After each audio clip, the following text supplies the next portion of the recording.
The sun's shining, it's good to be alive, and there's never a better time to see New Zealand. We'll be travelling from the very northern tip of the country into the far south. Our journey begins at Cape Reinga, where the spirits of the Maori people are said to leave in search of their ancestral homeland. The subtropical sun shines down on the blue waters of the Bay of Islands. The bay really is a water sports paradise, and we're all expert sailors in New Zealand. Whoops. All right, shall we have someone do our navigating for us on the Fuller's Cream Trip? Cream Trip? It used to be a milk pickup run for the local farms, but now everyone comes along for the ride. The launch still delivers the daily papers to Bay of Islands farmers. It's a spectacular bay from the air, or from the fast Cat Tiger Lily, out to Cape Brett and through the hole in the rock.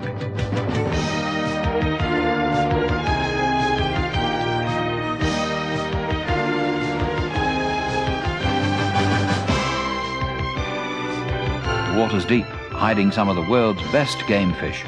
So today's fishermen try to emulate the legendary Zane Grey, always hoping for the big catch.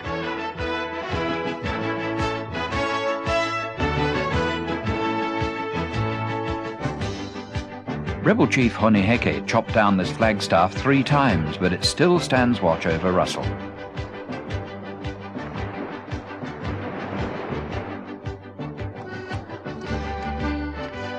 It's peaceful now, but Pampalia House looked out on the roughest whalers' town in the Pacific. Even New Zealand's oldest church bears the musket scars of those fiery days.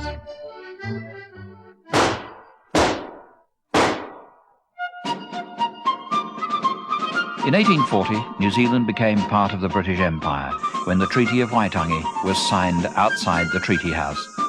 It was a turning point in the nation's history. An ornately carved Maori meeting house was built alongside as a symbol of a nation's unity and strength.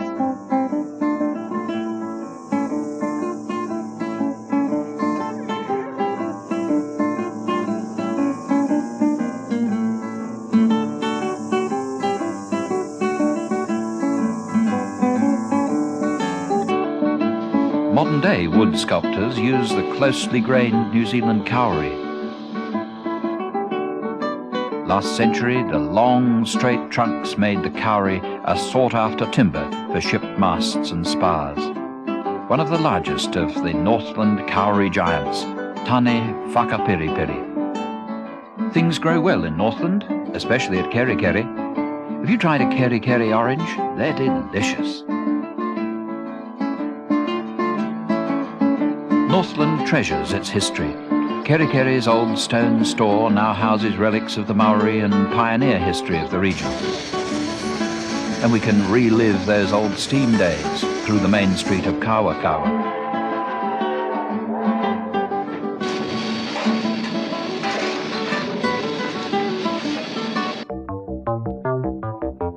The Harbour Bridge welcomes us to Auckland City, home for almost 1/3 of all New Zealanders. The pillars of big business march down to a sunny waterfront. A maritime city that attracts most of the population out onto the water. They call her the City of Sails.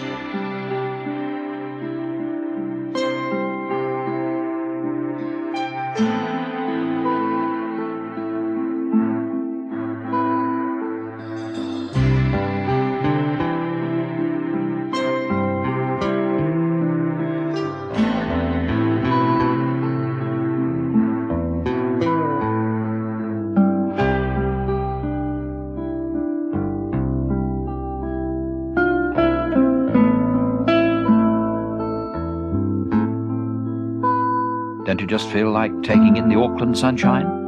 It really doesn't matter if you don't catch a thing.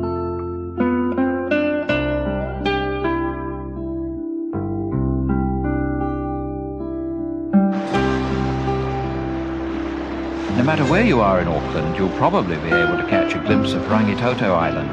It's only 800 years since Rangitoto erupted from the ocean floor. Now that would have been something to see.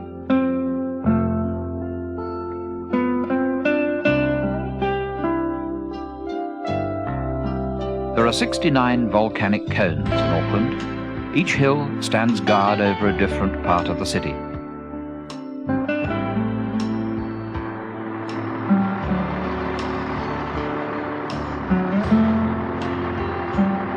Mount Eden's crater is quiet and green. This once fiery guard is sleeping, for now.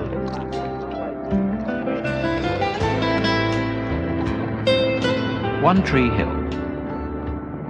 That one distinctive tree stands beside the city's proudest monument, erected in honour of the Maori people of this land.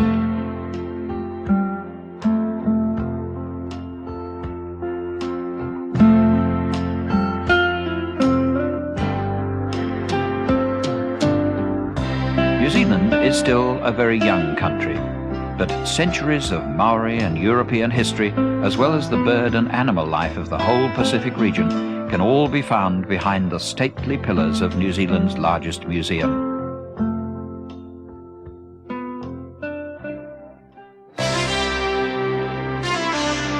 Auckland has many new sparkling towers, but the character remains of the old pioneer town. The old town hall looks down on a city that's always changing. A few of Auckland's nearly 1 million people are out and about, sunning themselves in the plazas, squares or open-air markets.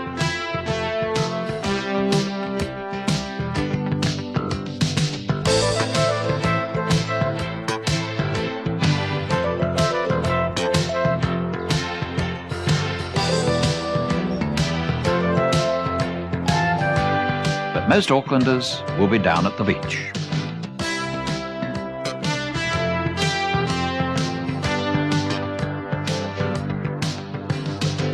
Another New Zealand boating expert.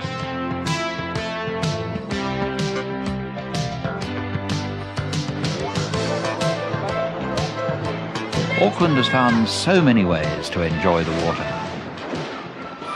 You can even get under it at Kelly Tarleton's underwater world.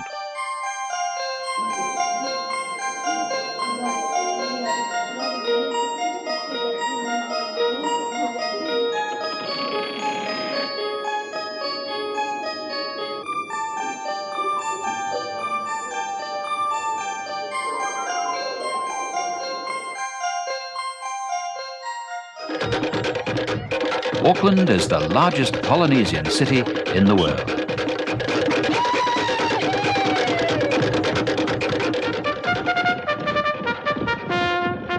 At Ellerslie Racecourse, they're off to prove New Zealand breeds the best horses. And there'll be a few New Zealand dollars on the side, just for fun. Whenever you see her, Auckland is a wonderful place to visit, and Aucklanders will tell you it's great to live there too. The glowworm cave, Waitomo.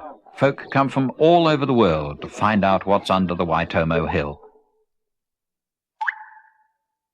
The trickle of rainwater has formed these caverns over millions of years.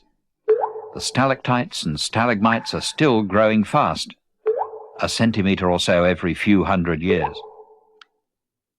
It's like travelling through space, thousands of tiny lights in the glowworm grotto.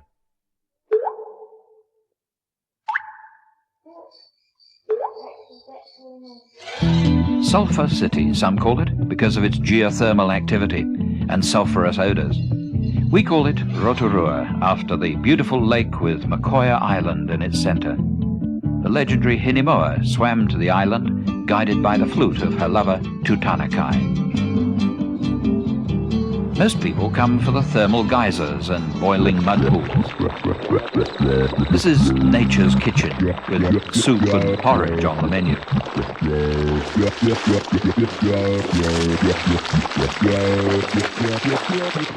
Pahutu Geyser at Whakarewarewa puts on a big show several times a day.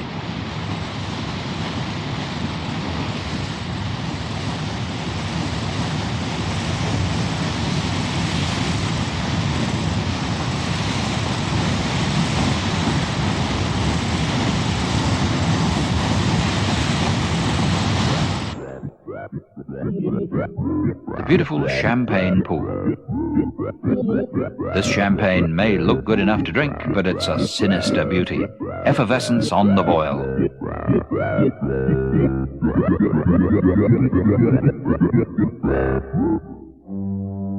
The whole Rotorua area is seething. Just as well there are safety valves everywhere, like the steaming cliffs of Rotomahana. Just over the hill is a sobering reminder that we're in volcano country, the Waimangu Cauldron. The lake was formed when one day the pressure got too great. In 1886, Mount Tarawera blew itself away, spreading ash, panic and devastation across a wide area. The 8-kilometre volcanic scar still looks like part of another world.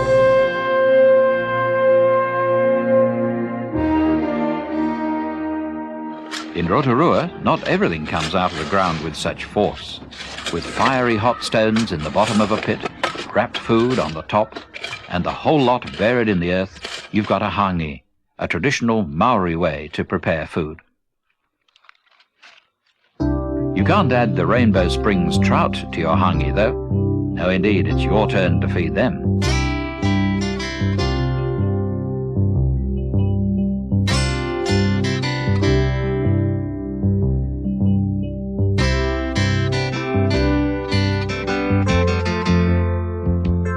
Because New Zealand has no large native animals, the bird life is abundant and varied.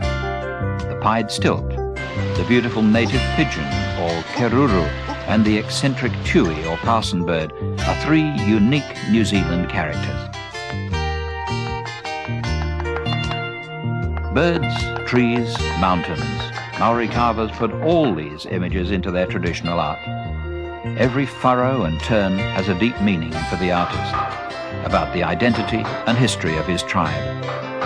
Great carving skills seem to have been developed because of the fine timbers in New Zealand. But there is a carving material valued above all others, the sacred pounamu or greenstone. Art of a very different kind can be found at the Rotorua Agrodome, but the artists here have 4 legs and are usually called bob or skip. In New Zealand farming, often on remote and difficult terrain, no machine will ever replace the dedicated and intelligent sheepdog. They'll keep any independent-minded sheep on the right track. Of course, some sheep would rather just sit and look handsome.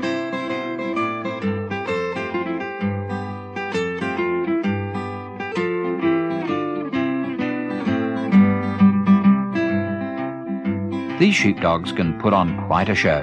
With the tenacity of a prize fighter and the strategy of a chess master, Bob's going to put these sheep in their place.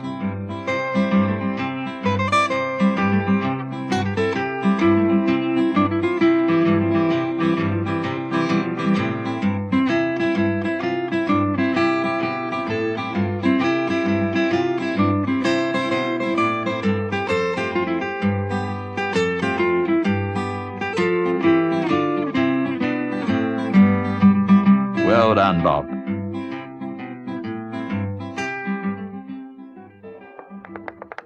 In Rotorua's government gardens, it's so easy to relax and forget that you're sitting on a cauldron.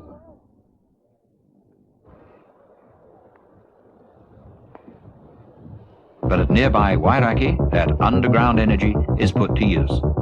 Nature's superheated steam being harnessed for electricity.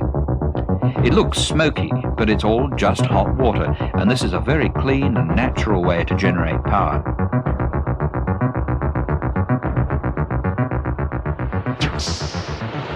Rivers don't come much cleaner than the mighty Waikato as it tumbles over the Hooker Falls.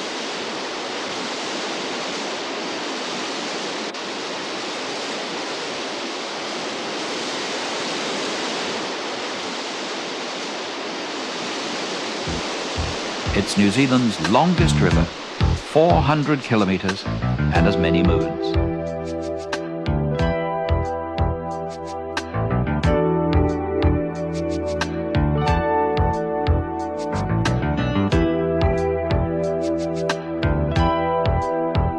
Tongariro River comes straight down from the mountains, cold and clear.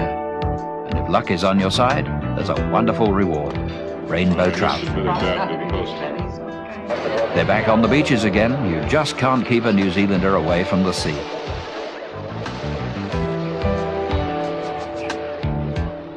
Mount Maunganui on the Bay of Plenty. Not really the place for solitude, although some people try.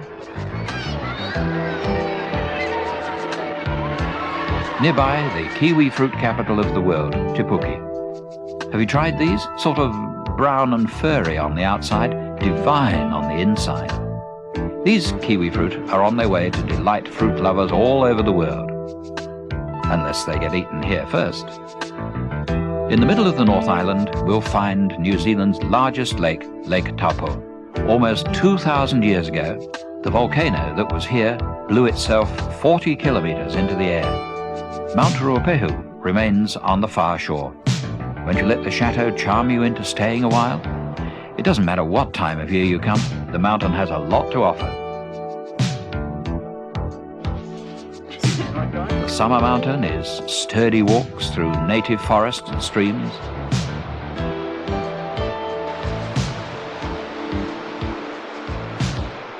The winter mountain brings out the expert skiers.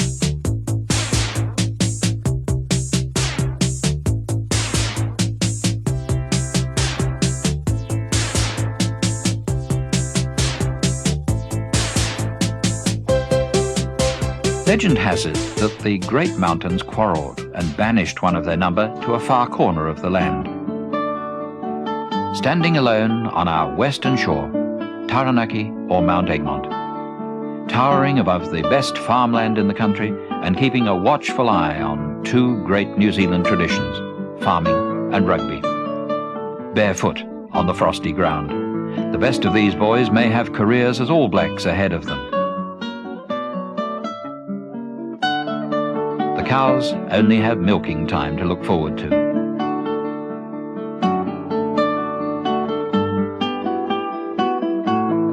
And the next paddock of that tasty Taranaki grass.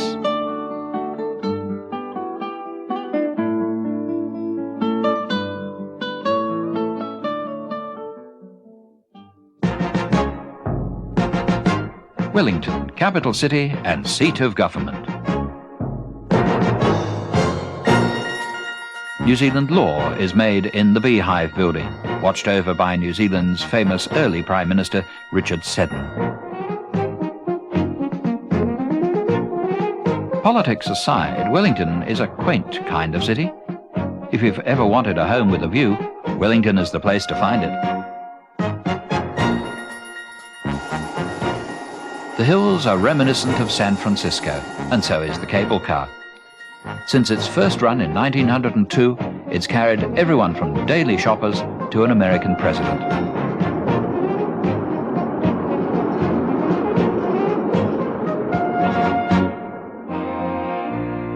You know, it's time we saw the South Island of New Zealand. That means a ferry ride across Cook Strait, named after James Cook, the first European to land here in 1769.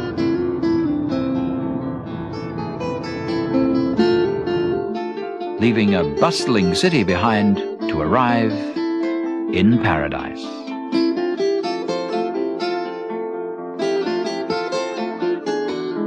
The ferry port of Picton nestles deep in the Marlborough Sounds.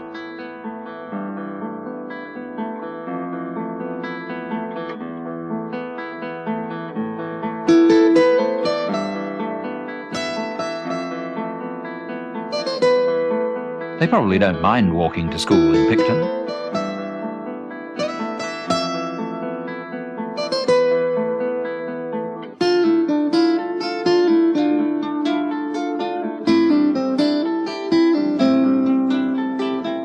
Nelson, at the top of the South Island, is typical of the friendly regional towns scattered around the coast of New Zealand. It'd be nice to stop a while, but we have a lot more to see. The Buller Gorge is our gateway to the wild west coast.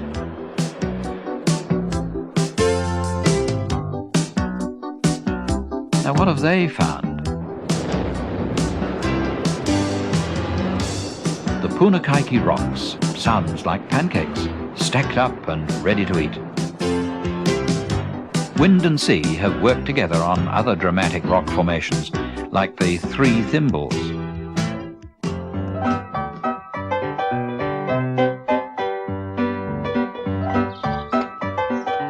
Shantytown echoes the days when shops were shops, the streets were safe, the only stocks and bonds were iron ones, and gold was worth its weight in gold. There is still gold in the hills, but the rush is over, and Westland's biggest attraction is hundreds of kilometres of verdant rainforest. Westland is a strip of wild green between the Pacific Ocean and the Southern Alps. At Franz Josef, the spirit of the mountains has crept down towards the forest in a torrent of jagged ice called the Franz Josef Glacier.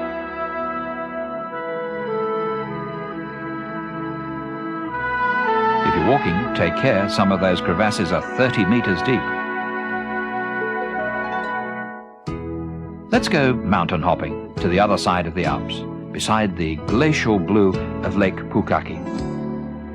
Towards New Zealand's highest peak, standing tall at 3,762 metres over 12,000 feet, is Mount Cook.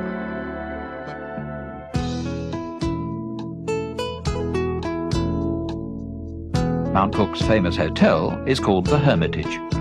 People come in their thousands to enjoy all that the Mount Cook National Park has to offer. Whether that be the alpine flowers and streams, or heading up into the mountains themselves.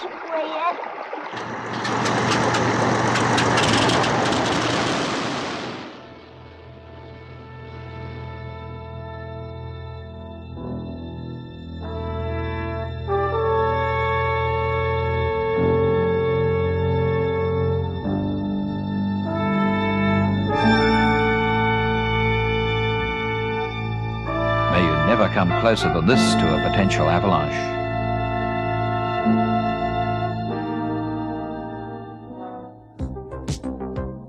Today we're in luck. The weather in the mountains is good, and so the Mount Cook pilots get ready to take the ski planes up to land on the Tasman Glacier. Quick, a photograph to record the occasion.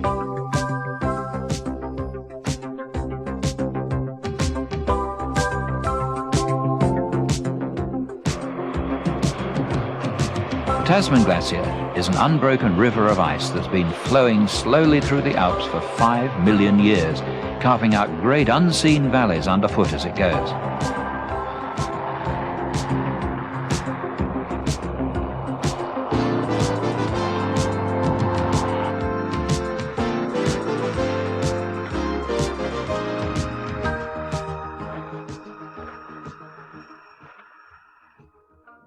On the eastern side of the island, the mountains give way to the Canterbury Plains, crowned by the garden city of Christchurch. They say it's the most English city outside of England, and that could be true.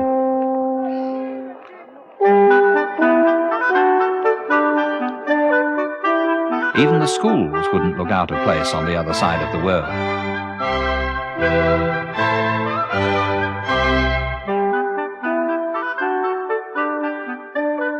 The peaceful green of Hagley Park makes central city Christchurch a lovely place to visit and stop a while.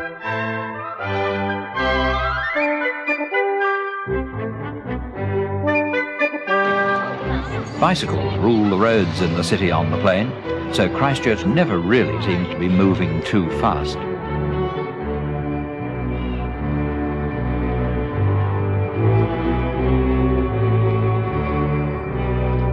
City life revolves around the cathedral square.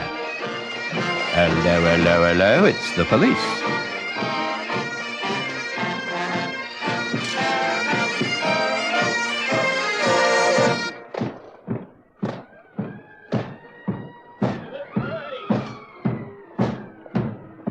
They've got their best friends with them. Thank you. Thank you very much. Protect myself by breaking in this vicious brute of a mad, raving animal! There are some interesting people in Christchurch. The square is presided over by that prince of southern eccentrics, the Christchurch Wizard. The Hunting of the Snark!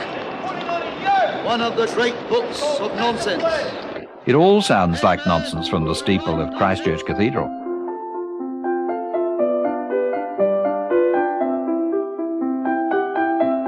The modern Christchurch Town Hall continues the city's tradition of fine architecture. The kiwi, unique symbol of New Zealand, sits proudly on the city coat of arms.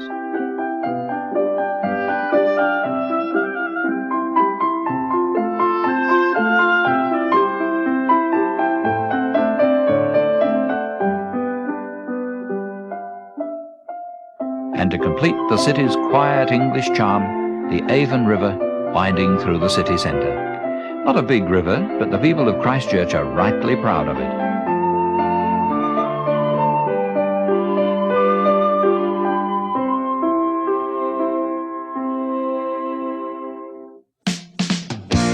Queenstown, beautiful Queenstown, hugging the shores of Lake Wakatipu.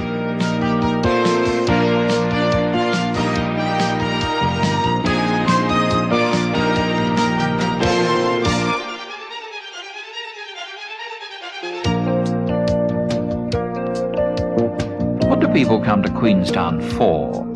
Well, first it was gold, but now it's mountain air, the lake, the high country farms, the skiing, and a very easy pace of life.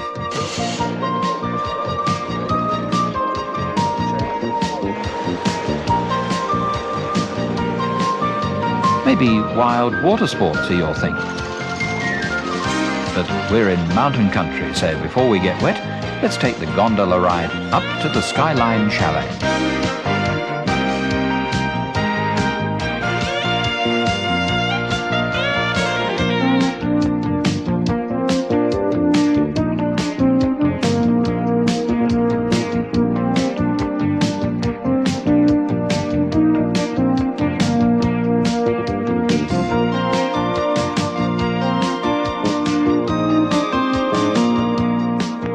While the King Shag dries himself in the sun and reflects on another brilliant Queenstown day.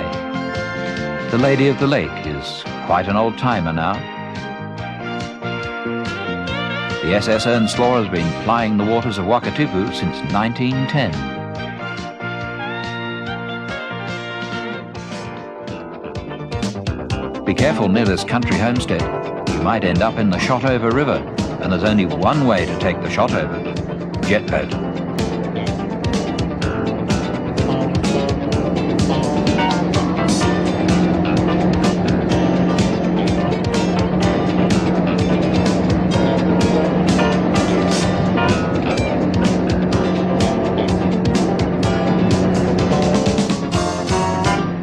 Well, whitewater rafting looks peaceful enough until you get around the next corner.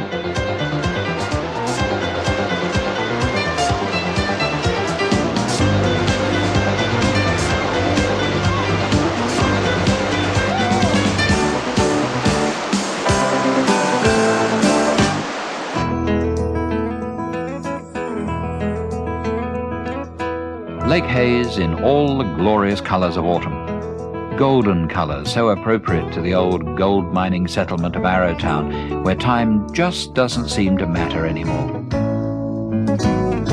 It was a thriving, rowdy town in the 1860s when the big nuggets passed across the counter in the banks and the bars.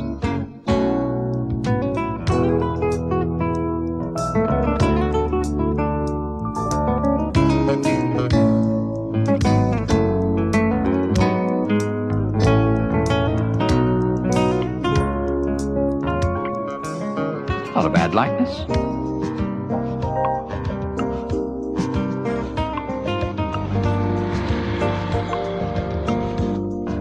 Saddle up and we're moving out. This is the way to travel. I wonder if we'll see any deer up in the hills.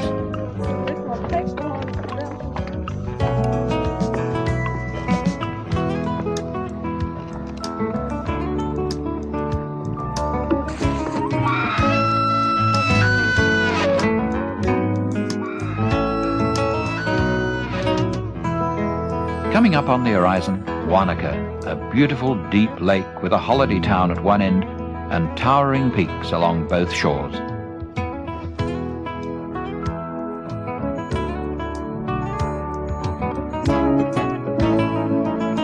There's one fast way to see the lake, with a bit of cross-country thrown in.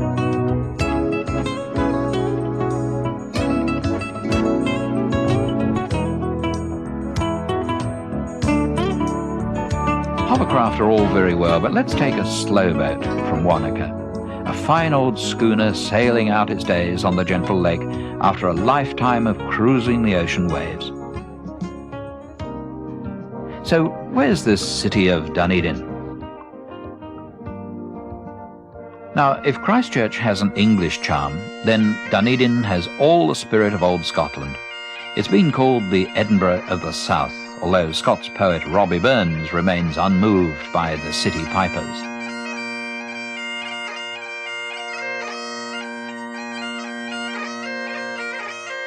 Hello from the steps of St Paul's Cathedral.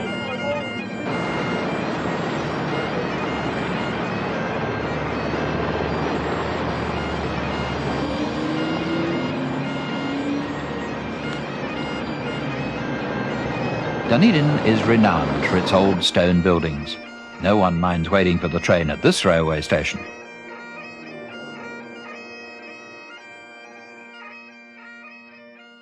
Larnock Castle was a local businessman's dream home in the 19th century. Ulverston has one of the best collections of antiques in the country.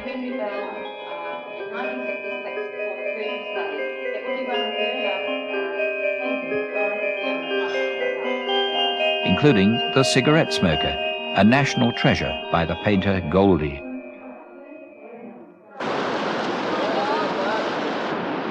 A ruggedly beautiful east coast leads us down into Southland. Seams of coal gleam darkly in the walls of Cathedral Cave. Waiting for us just under the sands of Oreti Beach, the delicious Toiroa, there for the taking. Do we hear seahorses? Winners in the making, following in the hoof tracks of harness champions like Young Quinn and Cardigan Bay.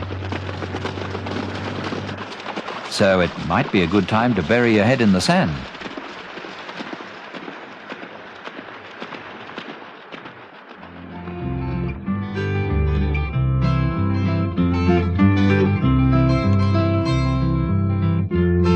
$70 million sheep, that's a lot of fine meat and wool, especially when you think that there's only 3.5 million people in New Zealand, so we're more than happy to share it all with the rest of the world. Coves, sounds, peaks and islands. This is the promise of Fjordland. Starting with New Zealand's longest lake, Te Anau. The lake reaches deep into the Fjordland hills, so the best way to see Te Anau is from the air.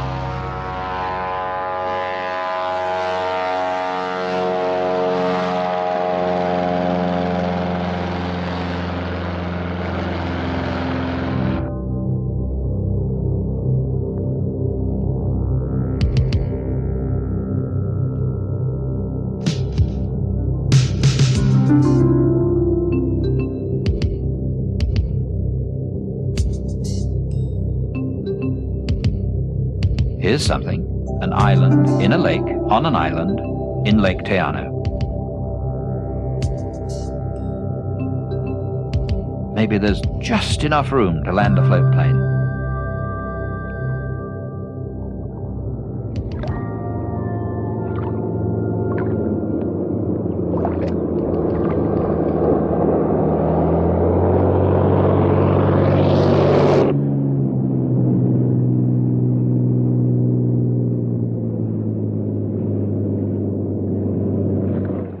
The trout are big and hungry here, and you can stay for just as long as you want.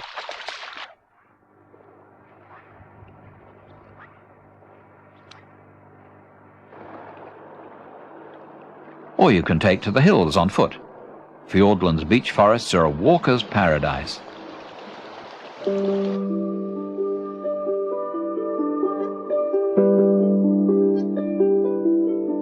The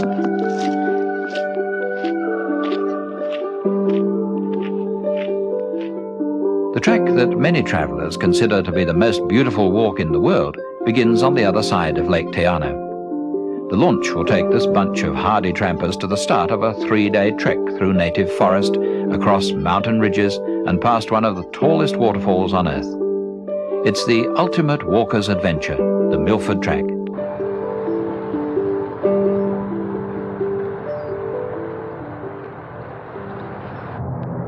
Some folks do it the easy way and fly into Milford Sound.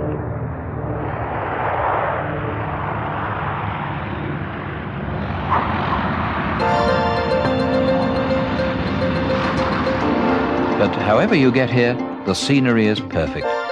With a warm welcome at the Milford Hotel, where you can sit and look out on New Zealand's most famous landmark, Mitre Peak.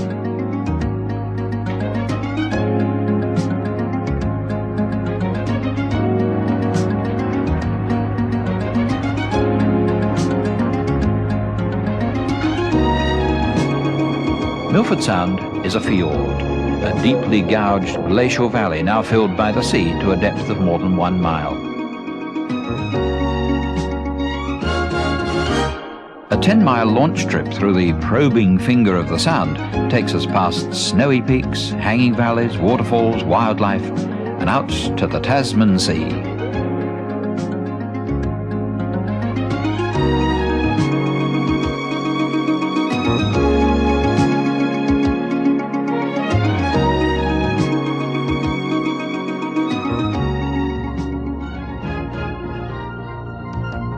The end of our journey, from north to south, from coast to coast. When you've seen New Zealand, you've seen some of the loveliest places on earth.